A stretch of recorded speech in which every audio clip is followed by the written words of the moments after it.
রমাজান এমন বরকতের মাস,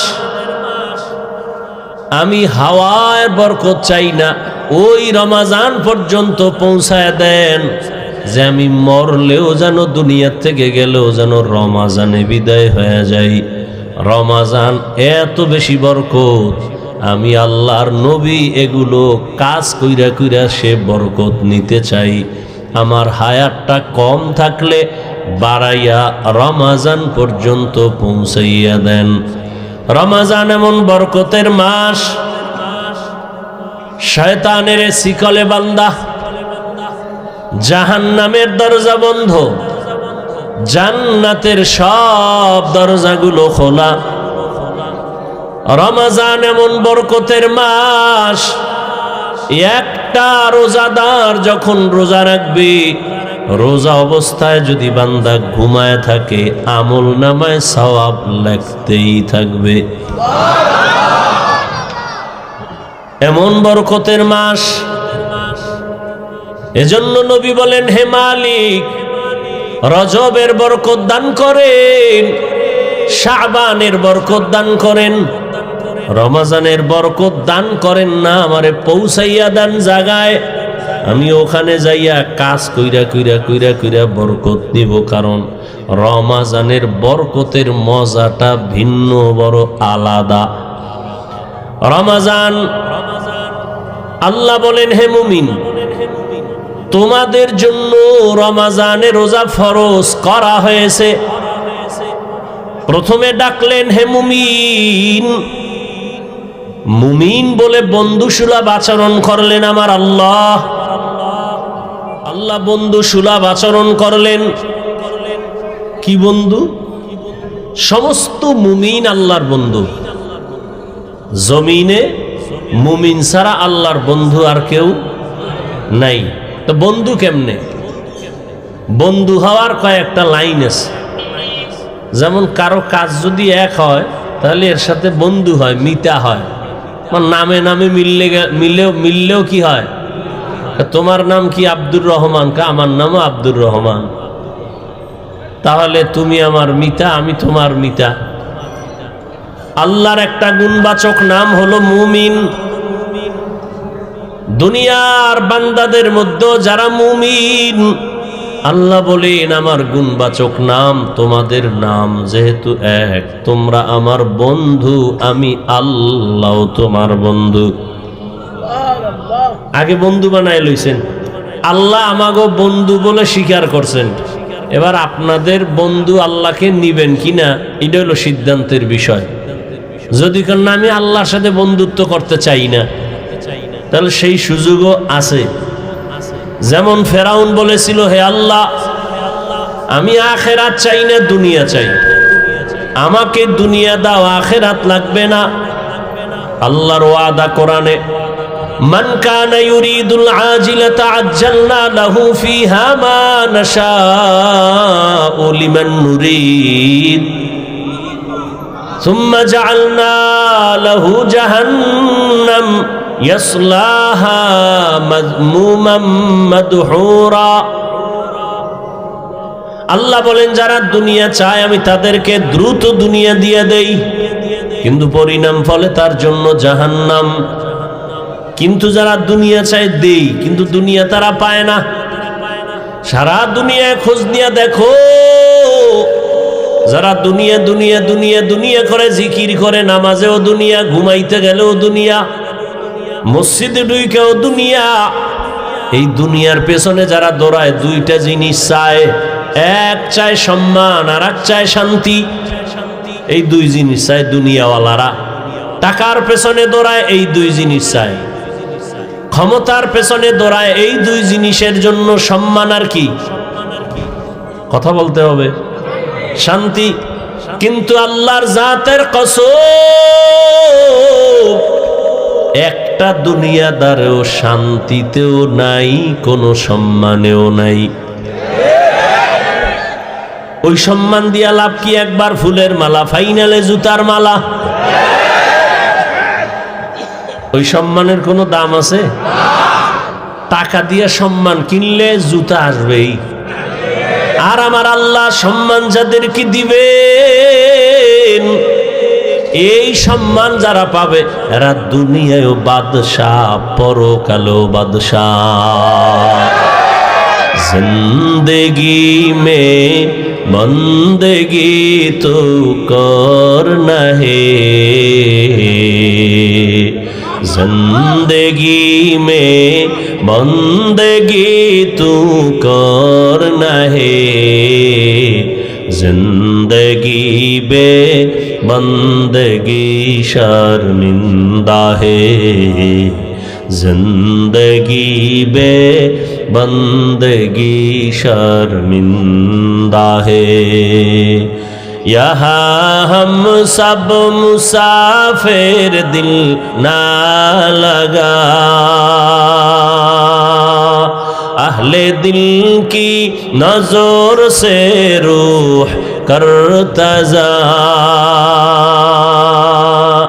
शाह दौलत सब फकीर गर नेक ने है, शाह दौलत सब फकीर गर नेक ने है, जिंदगी में बंदगी तो करना है,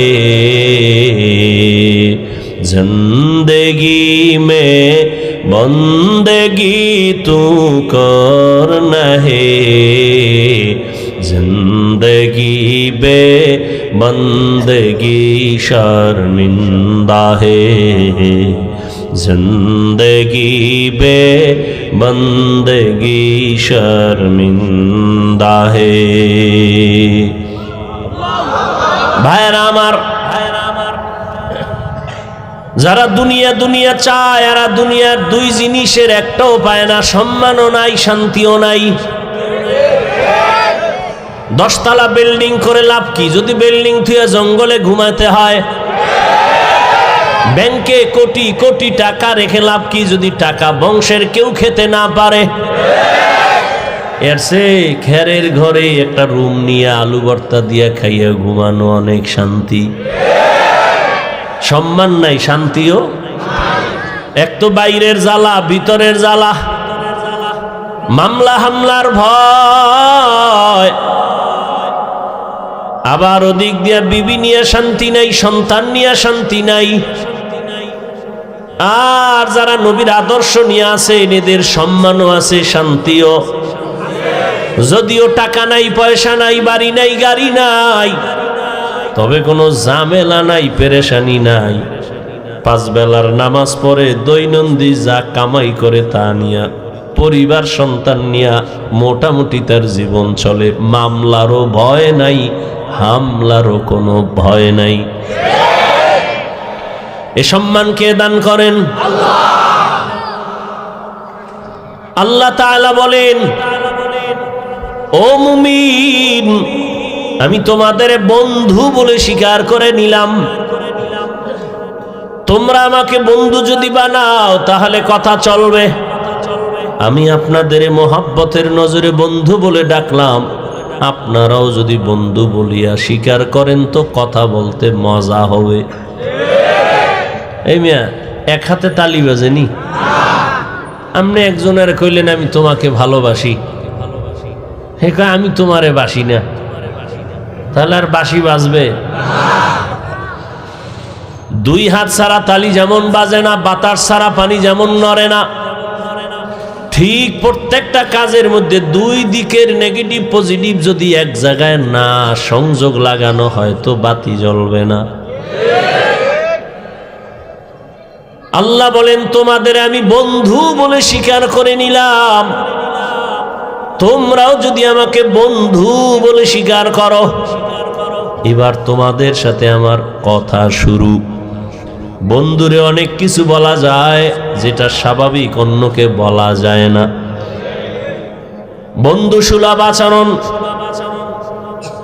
আল্লাহ এবার বলেন, ও মুমিন বন্ধুরা, তোমাদের উপর একটা কাজ দেওয়া হয়েছে, করবানি দিয়েছি বাই ফোর্স অর্ডার, না অর্ডার না। মোহাব্বতের আওয়াজ। তোমাকে একটা জিনিস দেওয়া হয়েছে, তুমি রাখবানি। মোহাব্বতের সাথে বলা। মুমিন কয় হ্যাঁ রাখবো, হ্যাঁ রাখবো। বলে কেমন কাজ? মারাত্মক কঠিন। কারে কেমন কঠিন? যেই কাজটা তোর বাপ দাদা 14 পুরুষ যারা তারাও করেছে। কো আমার বাপ দাদাই যদি করে তা তেমন কঠিন না, হেরা পারলে আমিও কি। এবার আল্লাহ কয় যেই কাজটা তোমারে দিলাম, রমাজান মাস যখন আসবে তখন তুমি রোজা রাখবা। আবার এটা তোমার উপর চাপ না, এর পুরস্কার কিন্তু কঠিন। নামাজের পুরস্কার, রোজার পুরস্কার ভিন্ন। একজনে নামাজ পড়ে, পুরস্কারটা আমি অন্য মাধ্যমে দিয়ে দিলাম, আমল নামায় লিখে দাও, ফেরেশতারা দিয়া দাও। একজনে যাকাত দেয়, পুরস্কার আমি মাধ্যমে দিলাম। একজনে হজে যায়, পুরস্কার মাধ্যমে দিলাম। কিন্তু রোজাটা যদি রাখো, এর পুরস্কার দিতে কোনো মাধ্যম নাই। আমি আল্লাহর ময়দানে কোটি কোটি কোটি কোটি মানুষের সামনে আমি নিজে তোমার হাতে পুরস্কার দিব। আতিনা ফি দারে দুনিয়া না হাসান, আতিনা ফি দারে উকবা না হাসান, ইয়া গিয়াসাল মুস্তাগীসিন ইহদিনা লাফতিখারা বিল উলুমে ওয়াল গিনা। এই ছোট ছোট বাচ্চাগুলো কি বুঝে? হ্যাঁ, খানাও নাই, ঘুমও নাই, চুপচাপ হয়ে রয়েছে। মাশাআল্লাহ, আল্লাহ প্রত্যেকটা শিশুকে ভবিষ্যৎ জীবনে উজ্জ্বল নক্ষত্র বানায় দেয়।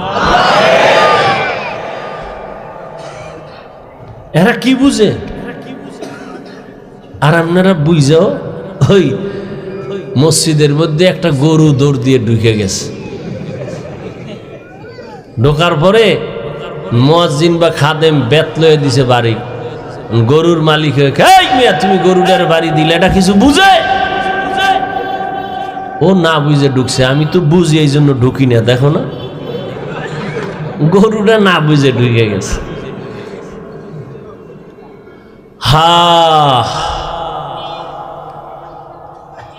প্রত্যেকটা মা বাবা যদি সব সময়, প্রত্যেকটা মানুষ যদি রসুলকে ইস্তেহজারে নিয়ে আসে ভাবনার মধ্যে, যে শিশুর সাথে রসুলের আচরণ কেমন ছিল, কি ছিল, ওটা দরকার নাই, শুধু এতটুকু ভাববে কি ছিল। আস্তে করে বান্দা দুর্বল হয়ে যাবে, অন্তত শিশুর সাথে জুলুম হবে না।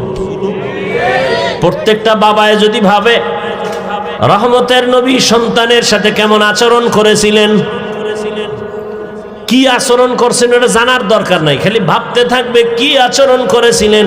অন্তরে আসবে রহমতের নবী তো খারাপ আচরণ করেন নাই, তাহলে তার দ্বারা কিছু হোক না হোক কিন্তু জুলুম হবে না। একটা স্বামী যদি চিন্তা করে রহমতের নবী আমার তাদের স্ত্রীদের সাথে কেমন আচরণ করেছিলেন, এতটুকু যদি ভাবে, কোনো স্বামী স্ত্রীর উপরে জুলুম করবে না। প্রত্যেকটা শিক্ষক, আমার রসুল শিক্ষক, আনা বুইস্তু মুআল্লিমা, রসুল শিক্ষক, আমার মায়ার নবী শিক্ষক। সাহাবাদের ছাত্র বানাইয়া রহমতের নবী কেমন আচরণ করেছেন, প্রত্যেকটা শিক্ষক যদি এই ভাবনাটা ভাবে, কখনো ছাত্রের সাথে কখনো জুলুম হবে না। প্রত্যেকটা কাজের মালিক যদি কর্মচারীর ব্যাপারে ভাবে, রহমতের নবী তার কর্মচারী, তার খাদেমদের সাথে কেমন আচরণ করেছেন। 10 বছর রহমতের নবীর খাদেম আনাস রাদিয়াল্লাহু তাআলা, আনাস রাদিয়াল্লাহু আনহু বলেন, আমি যে নবীর খেদমত করেছি 10 বছর, আমার নবী কোনদিন আমাকে 1 সেকেন্ডের জন্য বলে নাই এটা এমন কেন। আমিও নবীর খেদমত ওইভাবেই করেছি যে নবী আমাকে বলতে হবে না, বেয়াদবিমূলক কোনো আচরণ করি নাই। রহমতের নবী এমন এক আদর্শের নবী, 1500 বছর পরে নবীরে দেখি নাই, আবু বকর দেখি নাই, ওমর দেখি নাই, ওসমান দেখি নাই, আলী দেখি নাই। বড় বড় বড় বড়দের হারাইয়া আজ আমরা 1500 বছর পর চিড়িয়াখানার সামনে এত হাজার মানুষ এই গভীর রজনীতে বসে আছে, কেউ দাঁড়ায় আছে, কোনো আওয়াজ নাই, দ্বীনের কথা শুনতেছে। এতগুলো মানুষ দীর্ঘ টাইম বসাইয়া রাখা, এটা কোনো টাকা দ্বারা সম্ভব হবে না, কোনো টাকাওয়ালার দ্বারা সম্ভব হবে না। যদি কয় 5000 করে টাকা দিব, তাহলে কিছু মানুষ আসবে, তবে জান্নাতি মানুষ আসবে না। আশেপাশের কিছু গাঞ্জাখোরেরা আসবে, 5000 টাকা মানে 5 দিনের গাঞ্জা খাওয়া যাবে। কিন্তু এই জান্নাতি মানুষ কেউ আসবে না। এই মানুষগুলোকে নিয়ন্ত্রণের জন্য কোনো পুলিশ নাই, কোনো প্রশাসনের কেউ নাই, বসার জন্য কোনো ভিআইপি ব্যবস্থা নাই, সব নরমাল বিছানায় মাটিতে বসা। এটা কেমনে সম্ভব? রহমতের নবীর আদর্শ মানার কারণেই সম্ভব। নবীজির আদর্শ কত সুন্দর। ঘরে ঢুকো, সালাম দাও, জোরে সালাম দাও, ডান পা দিয়া ঢুকো। নবীর আদর্শ। ঘরে ঢুকতে গিয়া তুমি জোরে একটা সালাম দাও, সালামের আওয়াজটা যেন পুরা বাড়িতে আওয়াজ হয়। যারা মানুষ তারাও জবাব দিবে, জিন থাকলে তারাও জবাব দিবে, ফেরেশতারা আছে জবাব দিবে, দূষিত কিছু থাকলে পালায়ে যাবে সালামের বরকতে। ঘরে ঢুকলে কি আবার বাথরুমে ঢুকলেও রসুলের সুন্নত। এরপরে একবার আলহামদু সূরা, 3 বার কুল হু আল্লাহ সূরা পড়বে। আল্লাহ রসুল বলেন পুরা বাড়ির মধ্যে রিজিকের বরকত নাজিল হতে থাকবে। তো রমজানের মাস বড় বরকতের মাস, এটা 3 ভাগে ভাগ করা। রহমতের 10 দিন, মাগফিরাতের 10 দিন, নাজাতের 10 দিন। এই বরকতের মাস আল্লাহ কেন দিয়েছেন? তাকওয়া অর্জন করার জন্য। তাকওয়া মানে আল্লাহর ভয়। আল্লাহর ভয় মানে কি? বলে আল্লাহর ভয়টা যার অন্তরে থাকবে ওই বান্দার নাম হবে মুত্তাকি। মুত্তাকিনদের জন্য বিনা হিসাবে জান্নাত। আল্লাহর ভয় যার অন্তরে থাকবে ওই বান্দা গুনাহ কখনো করবে না।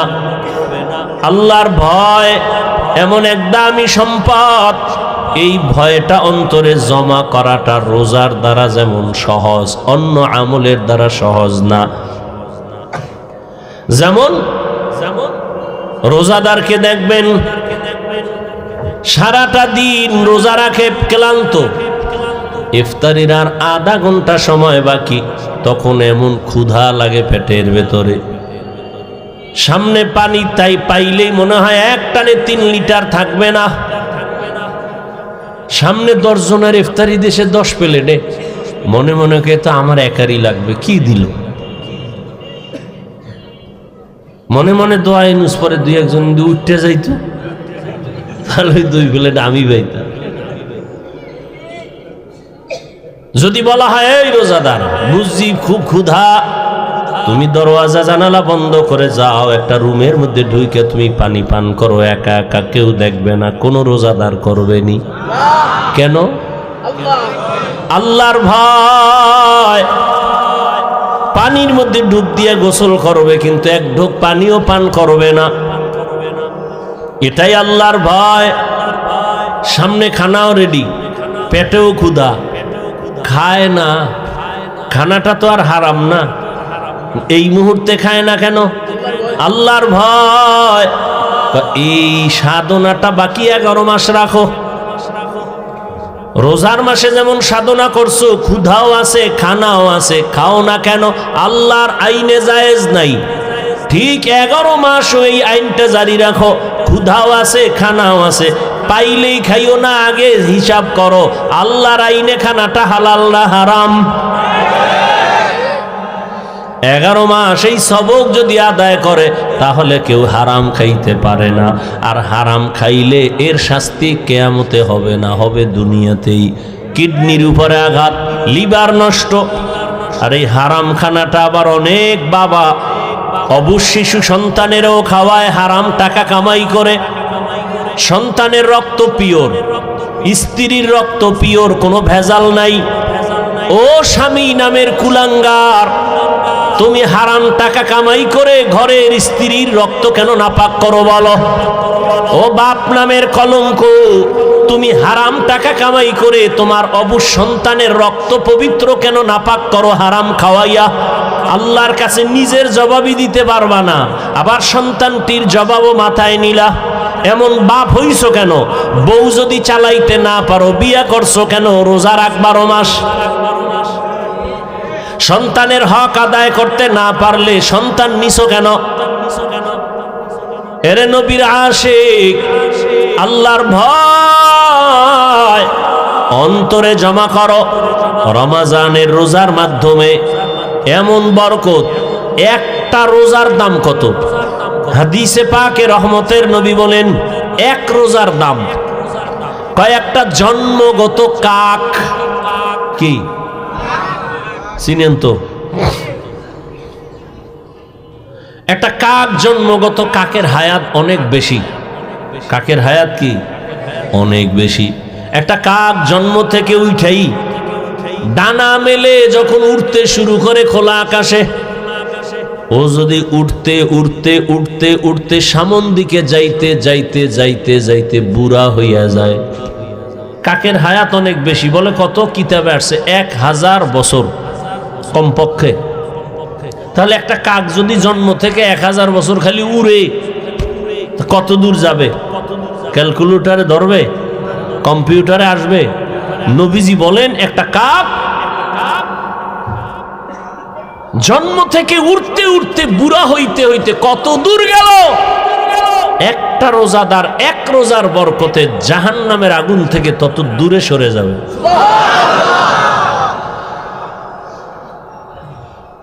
এজন্যই তো রহমতের নবী সারা রমজান আমলের উপরে জীবন কাটাইলেন। এই শাবানে নবী রোজা রাখছেন। নবী বলেন প্রস্তুতি নাও, রমজানের রোজার মাধ্যমে তুমি নিজেকে পবিত্র বানায় নাও। কয়দিন রোজার হালাতে রে বাবা তুমি কষ্ট মনে করো, অথচ তোমার মতো কত আল্লাহর বান্দারা রড ফ্যাক্টরিতে কাজ করে রোজা ছাড়ে না, সিমেন্ট ফ্যাক্টরিতে কষ্টের কাজ করে রোজা ভাঙে না, রাস্তায় গাড়ি চালায়, রিক্সা চালায়, কষ্ট করে রোজা ভাঙে না। এমন নাই? তাহলে তুমি ছাড়ো কেন? রমজান তো এমন বরকতের মাস, একটা নফল আমল ফরজের সমান সওয়াব, একটা ফরজ আমল 70টা ফরজের সওয়াব। তাহলে এই মাস আগামী বছর পাবেন, গ্যারান্টি আছে? এত মজার, এত দামি মাস, এই বরকতের মাস। রোজাদার একটা রোজার ফজিলত যদি এমন হয় তো 30টা রোজা রাখলে কত ফজিলত। আল্লাহ বলেন রোজাদার তোমার পুরস্কার কেমন? বলে আমি আল্লাহ তোমার হয়ে যাব, আর কোনো পুরস্কার নাই। পুরস্কার কি? আমি আল্লাহ নিজে তোমার হয়ে যাব। কোন রোজাদার? আবার রোজাদারের মধ্যেও কিছু ভেজাল আছে। রোজা রাখে ঠিক, কিন্তু তারাবির নামাজ পড়ে না। আবার অনেকে পড়ে ঠিক, প্রতিদিন পড়ে না। আবার অনেকে পড়ে কিছুদিন, তাও পুরা 20 রাকাত পড়ে না। ও 8 রাকাতওয়ালা বাবারা, যদি আপনি মনে করেন 8 রাকাতের উপরে তারাবি পড়বেন না, আগামী রমজান পাওয়ার গ্যারান্টি নাই। এখনই তো বলে ফেললাম একটা নফলের মূল্য ফরজের সমান।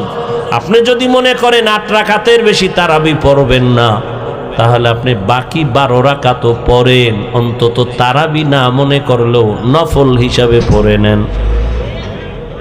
নফল হিসাবে বাকি 12 রাকাত পড়েন। কেন ছাড়বেন? আল্লাহর জন্য করবেন। এত সুযোগ পাইয়াও যদি ছেড়ে দেন, আল্লাহর কাছে কি নিয়ে দাঁড়াবেন? রমজান এমন বরকতের মাস, রহমতের নবী একদিনে 1 খতম, 3 দিনে 1 খতম কোরআন পড়েছেন। এই রমজানুল মোবারক দুনিয়ার লাইনেও মানুষ লাভবান হয়, আখিরাতের লাইনেও লাভবান হয়। এই রমজানের মধ্যে কয়েকটা আমল বেশি বেশি করবেন। তো তারাবি আছে, রোজা আছে, আর একটা আমল হলো কোরআনের তেলাওয়াত। যারা পারেন না বইলে আল্লাহর কাছে কি কইবেন? আমগোদারে না জবাব দিলেন পারি না। পৃথিবীতে যত ভাষা আছে আরবি ভাষার মতো সহজ কোনো ভাষা নাই। কোরআন শিখতে 20 ঘন্টা টাইম লাগে। কয় ঘন্টা? তাহলে আপনি প্রথম রমজানে যদি সময় দেওয়া শুরু করেন প্রতিদিন 1 ঘন্টা, তারাবির পরে অথবা সাহারি খাইয়া ফজর পরে 20 রোজায় আপনি কোরআন ধরে ফেলবেন। এত সুন্দর কোরআন, এই বয়ান শুনতেছেন কোরআনের এত ভালো যদি লাগে, সে কোরআনটা পড়েন না কেন? ছেলেকে পড়ান না কেন? মেয়েকে কোরআন শিখান না কেন? মাকে কোরআন পড়ান না কেন? ইয়া আইয়ুহাল্লাযীনা আমানুত্তাকুল্লাহ, আল্লাহর ভয় অন্তরে জমা করো।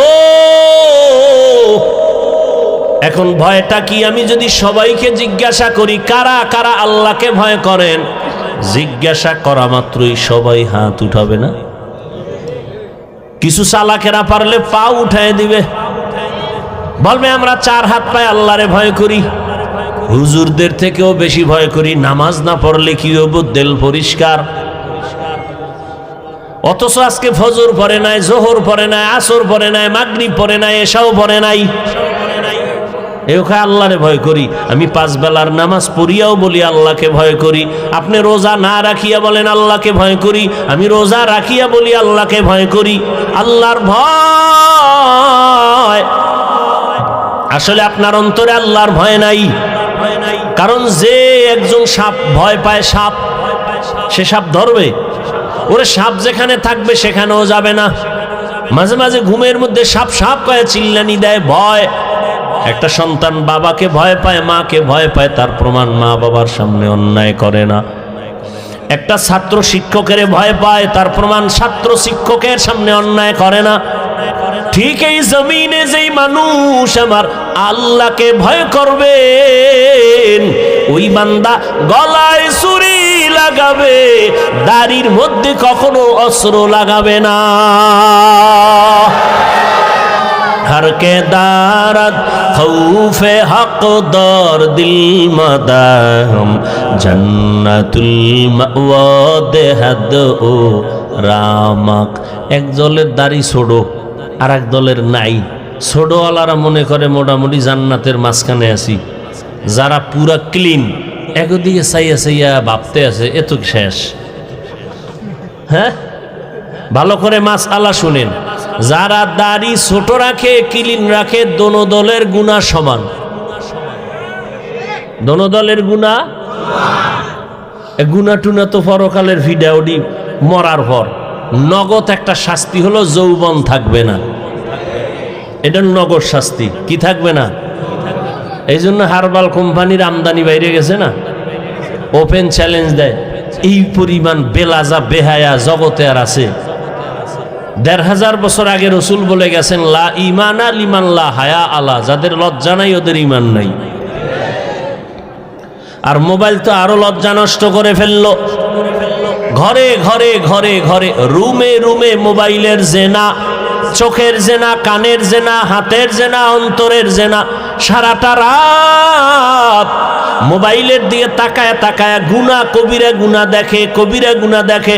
মাও দেখে, বাবাও দেখে, আমার ভাই দেখে, বোনেরাও দেখে।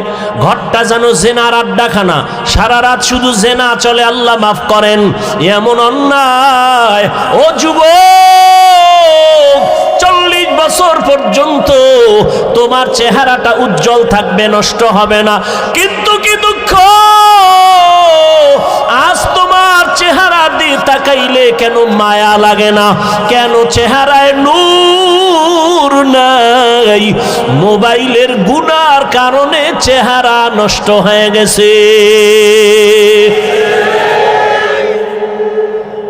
আর কুলাঙ্গার কিছু বাপ আছে, সাহারি খাওয়ার সময় মা ডাকে, বাবা ওঠ, দুই একটা রোজা রাখ। বাবা কয় খবরদার রোজা রাখাই ওনারে বিবি, রোজা রাখলে ছেলেটার চেহারাটা নষ্ট হয়ে যাবে। ওই বাবারে পাইলে জিজ্ঞাসা করতাম, এই বাপ নামের কলঙ্ক, সন্তান রোজা রাখলে তোমার চেহারাটা নষ্ট হবে সন্তানের। মোবাইলে আকাম কইরা কইরা যে চেহারাটা নষ্ট করলো, বলো কোন বিউটি পার্লার তোমার চেহারাটা ভালো করবে?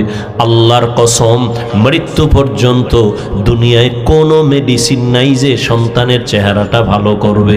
বরং 40 বছরের আগে চেহারা থাকবে উজ্জ্বল, কোনো মেডিসিন মারবি চেহারা ডিসকালার হবে, গোডা হবে, এ গোডা আর যাবে না।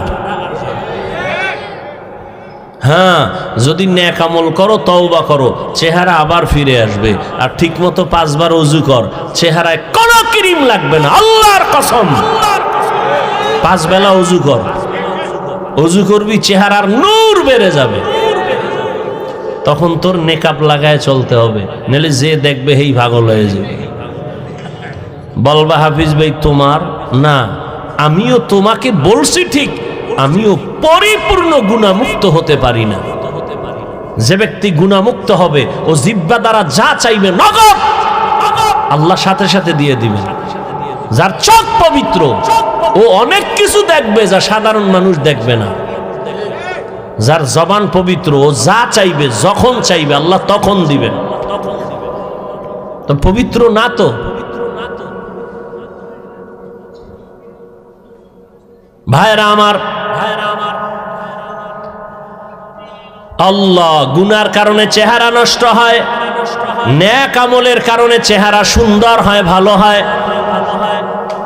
এরে আল্লাহর গোলাম, এই জন্য আল্লাহ বলেন আমার ভয় অন্তরে জমা করো। আল্লাহর ভয় যদি থাকে, ওই বান্দা মরিয়াও গেলে গুনার কাছেও যাবে না। এরে আল্লাহর বান্দা, ও আমার যুবক, আমি তোমাকে এতক্ষণ বয়ান যা করতেছি একবারও কিন্তু বলি নাই তুমি আমার মতো টুপি লাগাও। আমি একবারও বলি না আমি কওমি মাদ্রাসায় লেখাপড়া করেছি, তোমরাও মাদ্রাসায় যাও। আমি দাওয়াত ও তাবলীগের লাইনের সন্তান, কিন্তু একবারও বলি নাই তুমি তাবলীগে যাও। আমি কওমি মাদ্রাসার সন্তান, আমি পীরের মুরিদ। আমি কির মুরিদ?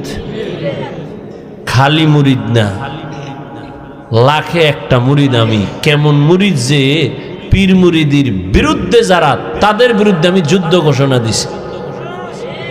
কেমন যুদ্ধ? এই জমিনের মধ্যে যে বলবে আমরা পীর আউলিয়া মানি না, ওলি মানি না, আউলিয়া মানি না, আল্লাহর জাতের কসম আমি বলবো তারা কোরআন মানে না, বুখারী শরীফ মানে না, তারা ভণ্ড ভণ্ড ভণ্ড। এদেরকে যারা ভণ্ড বলবে না তারাও ভণ্ড। এবার বুঝো আমি কেমন মুরিদ। কিন্তু একবারও আমি কাউকে বলি না ও বাবারা তোমরা পীরের দরবারে যাও। আমি বলবো কি? আমি বলবো ও যুবক, তুমি স্কুলে পড়ো ধন্যবাদ, তুমি চাকরি করো ধন্যবাদ, তুমি কলেজে পড়ো ধন্যবাদ, তুমি ব্যবসা করো ধন্যবাদ, আমি তোমার জন্য দোয়া করে গেলাম বাবা। তোমার মাদ্রাসায় যাওয়ার কোনো প্রয়োজন নাই। ও বাবা তুমি যেই লাইনে আছো থাকো, তবে আমি দোয়া করি তুমি একজন ব্যবসায়ী হও, চাকরিজীবী হও, ডাক্তার হও, ইঞ্জিনিয়ার হও, তুমি একজন প্রফেসর হও, তবে একটা দাবি ছোট, বেয়াদব জীবনে হইও না রে বাবা। বলবা হাফিজ ভাই বেয়াদব হব না, তার ব্যাখ্যা কি? 3 জায়গায় বেয়াদবি করবা না তো মরার আগে জীবনটা নষ্ট হয়ে যাবে।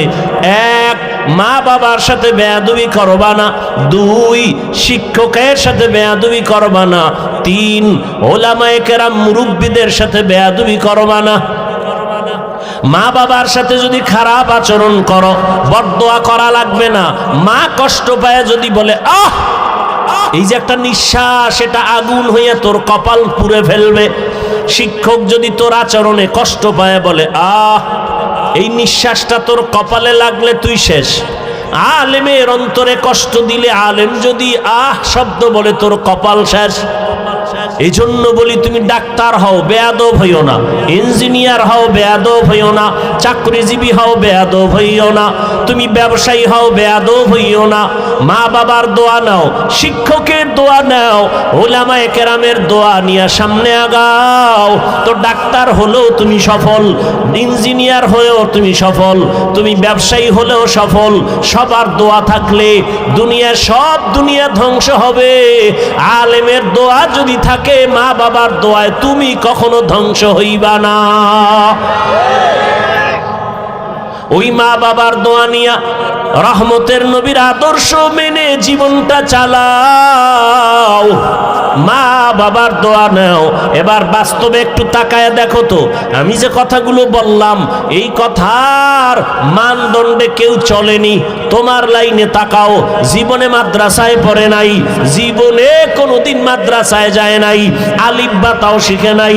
তোমার মতো জেনারেল লাইনের যুবক 5 বেলার নামাজ পড়ে, স্কুলে পড়ে, কলেজে পড়ে, নামাজ ছাড়ে না। সত্য কথাটা স্বীকার করো, আসেনি? আর কি অস শুনবা? এই অসটাই তোমার জীবনের আসল।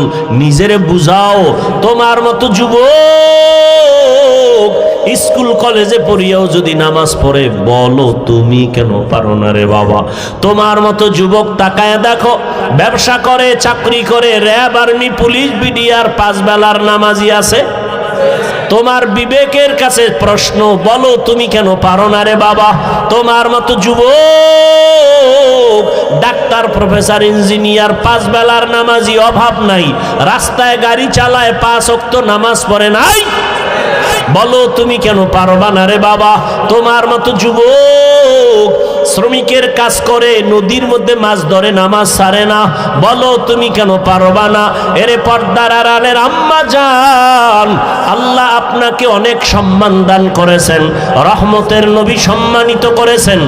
এত সম্মান আল্লাহ ইসলামের দ্বারা, নবীর মাধ্যমে আল্লাহ এত সম্মান মাদেরকে দান করেছেন, দুনিয়ার কেউ দিতে পারে নাই। বরং দুনিয়াতে যারা দিব দিব বলে চাপাবাজি করে, ওরা সব নারীর বড় দুশ্মন। হিন্দু ধর্মে নারীর সম্মান বাড়াতে পারে নাই, খ্রিস্টান ধর্মে নারীর সম্মান বাড়াতে পারে নাই, ইহুদি ধর্মে নারীর সম্মান বাড়াতে পারে নাই। বরং সম্মানের নামে তারা নারীদেরকে করছে অপমান। একমাত্র ইসলাম নারীর সম্মান দিয়েছে, কিন্তু অনেকে বুঝে না। আর পুরুষের তুলনায় নারীদের জ্ঞান তো সৃষ্টিগতভাবে অর্ধেক, জন্মগতভাবে সৃষ্টিগতভাবেই নারীর জ্ঞান পুরুষের তুলনায়। এরপর যদি নারী আবার বেগানার নজরের বরকত লাগায়, তা তো আরো কমে। এরপরে যদি খায় হারাম, তো আরো কমে। এই মেধা দিয়া যদি চিন্তা করে, আল্লাহ নারীর উপরে ইনসাফ করে নাই। কয় কেমনে? কয় বাবার সম্পদ, ছেলে পাবে ডবল, মেয়ে পাবে সিঙ্গেল। আল্লাহ মেয়েদের কম দিলেন কেন? মেয়েদেরকে কম দিয়াও যে ছেলেদের বেশি দিয়েছেন, এই বুঝার মতো আম্মা জানের মেমোরির জিবি নাই। এই মেয়ে 1 GB আর 4 GB সমান। আপনার জিবি 1, আপনি 4 GB লয়ে যদি ধাক্কা ধাক্কি করে, তা আপনারটা তো হ্যাং হয়ে যাবে। এরে আম্মা জান, আপনাকে অর্ধেক দিয়াও ছেলের থেকে বেশি দিছে, এটা বুঝার মতো মেধা বুঝি আল্লাহ আপনাকে দেন নাই রে মা। ছেলে পাবে বাবার থেকে 2টা, আর মেয়ে সব জায়গায় পাবে কি? বাবার থেকে পাবে, স্বামীর থেকে পাবে, ছেলে মেয়ের থেকে পাবে। এরপরে যদি কয় বাপ নাই, ছেলে নাই, মেয়ে নাই, কিচ্ছু নাই, আমি একা। আল্লাহর আইন হলো, ইসলাম কয় নারীদেরকে ঘরে বসাইয়া সম্মানের সাথে ওরা খাবে আর ঘুমাবে, সরকার ওদের সব খরচ দিবে। নারীদের কষ্ট দেওয়া যাবে না। কত সম্মান ইসলাম দিয়েছে, কিন্তু কুলাঙ্গারেরা ভুল মেসেজ দিয়া নারীদেরকে বেপরদায় নামাচ্ছে। পরিণামে নারীরা হচ্ছে আরো অপমান। আল্লাহ হেদায়াত দান করেন। এরে আম্মা জানেরা, এত সম্মান আল্লাহ আপনাদের দান করেছেন। এ দুনিয়া আপনারা যদিও নবী না, তবে সব নবীদের মায়ের মতো মা, সাহাবাদের মা, আপনারা আলেম হাফেজে কোরআনের মায়ের মতো বড় দামি মা। এরে আম্মা জান, আপনারা তো খাদিজা রাদিয়াল্লাহু আনহার মতো নারী, ফাতেমা রাদিয়াল্লাহু আনহার মতো নারী, আয়েশা রাদিয়াল্লাহু আনহার মতো নারী, ইসমাঈল নবীর মা হাজেরা আলাইহা সালামের মতো দামি নারী। আপনারা তো ঈসা নবীর মা মারিয়াম আলাইহা সালামের মতো দামি নারী। এ দুনিয়াতে আল্লাহর এক বড় দুশমন ছিল ফেরাউন। নাম শুনছেন? বলেন তার স্ত্রীর নাম কি? আসিয়া। এত বড় বেঈমানের ঘরে থাইকা আমার আল্লাহর এত পেয়ারা রহমতের নবী বলেন, কিয়ামতের দিন আমি মুহাম্মদের সাথে আসিয়ার সাথে বিয়া হবে জান্নাতে।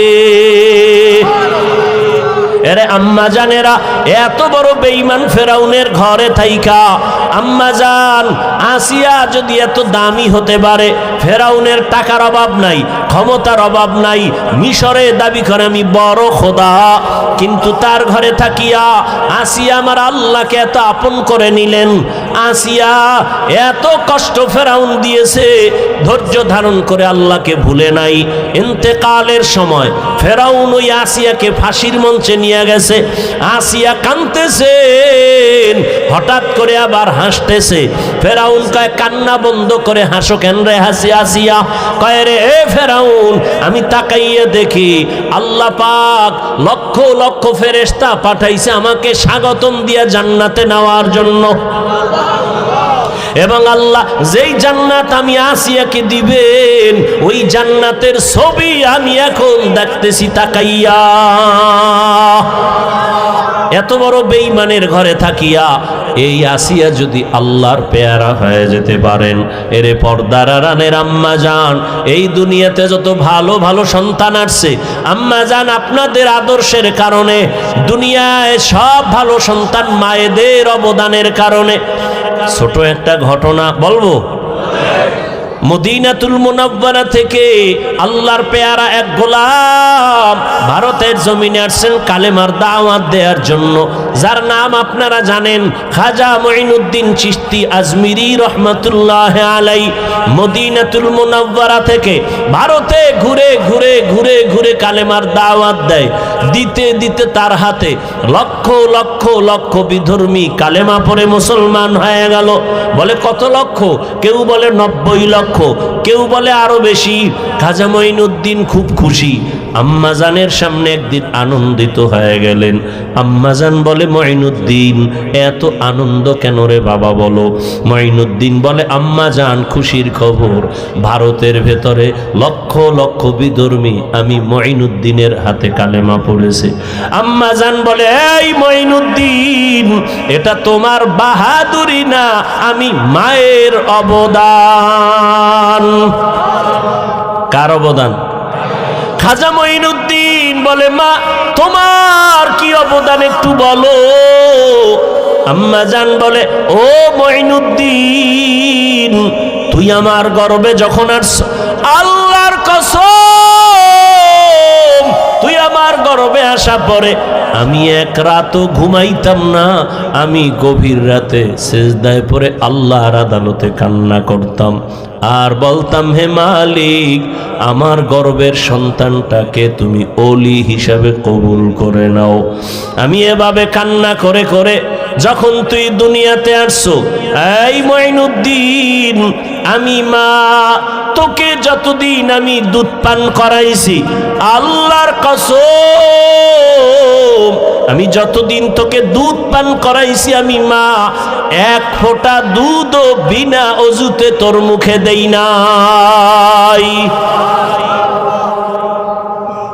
এমন মা সারা দুনিয়ায় পাওয়া বড় কঠিন, বাংলাদেশ বাদ দেন। এমন মা, যেই মা বিনা উজুতে বাচ্চাকে দুধ দেয় না, এমন বাচ্চা তো জগৎ শ্রেষ্ঠ আল্লাহর ওলি হবে। কিন্তু খাজা মঈনুদ্দিনের ভক্তদের উপায় কি? এরা যে বয়ে বয়ে খালি গাঞ্জাই খায়, একটার চেহারার মধ্যে মদিনার কোনো নিদর্শন নাই। এরা সব মঈনুদ্দিনের ভণ্ড ভক্ত, আমরা আসল ভক্ত। কি খাজা মঈনুদ্দিনের মা কত ধন্য মা!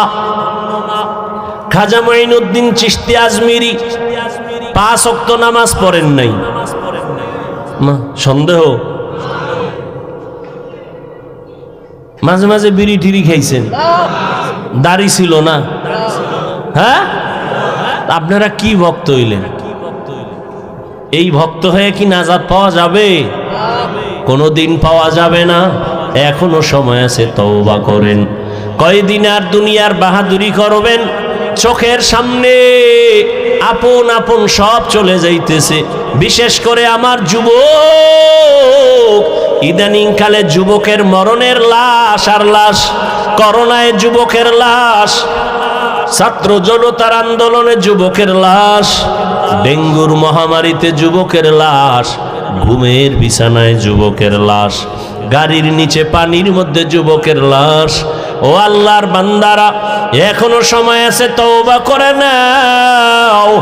ও পর্দার আড়ালের আম্মা জান, আপনার মতো কত মা এখনো আছে বেপর্দায় চলে না, নামাজ ছাড়ে না, মোবাইলে সময় নষ্ট করে না, স্বামীর মাল খেয়ানত করে না। আপনারা কেন পারেন না?